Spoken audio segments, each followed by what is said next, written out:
Now when you started out, you probably measured your wrist and figured out how long you needed to make your bracelet. However, if you start to run out of time, we can always turn these into keychains, and that's what I'm going to do with this one.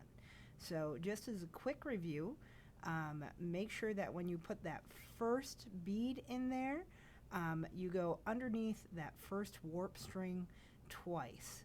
So sometimes you got to wiggle that needle to get it on the string, and then I'm going to go underneath that twice and then shuttle underneath all of them, get all of my beads in their little parking spaces, and then shuttle back through above the warp strings. And then it just continues that way all the way up. Shuttle through, put your beads on, go ahead and get them in their little parking spaces, and then when you go back the other direction, make sure you are above those warp strings as opposed to when you go through the first time, which you're going to be underneath the warp strings.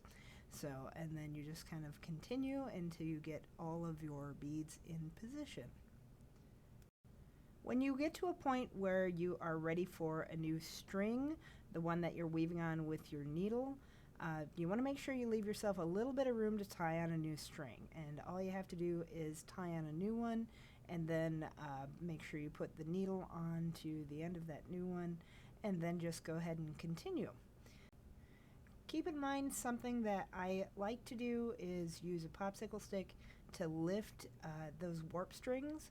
That way it becomes easier to kind of go underneath when you shuttle through going right, and then over going the other direction. So I kind of changed my technique halfway through here. I started putting the beads on and then going underneath the warp strings and then just shuttling right on back through on top of the warp strings going back. So now I'm at the point where I'm just going to go ahead and change out strings. So, and then continue with my project. If you run into errors or problems, don't be afraid to ask me. I can usually fix most of them. There's a method called burying the string, and usually that works with most problems, and it's actually how you're going to end this project as well. So in a minute I'm going to slow the video down just so you can see a little more clearly how I actually bury the string. You don't necessarily need to go through every single bead when you trap it, and you only have to trap the weaving string, the one that is on your needle. You don't have to do that with the warp strings, those vertical up and down ones. Those you can just tie together. It makes everything super easier.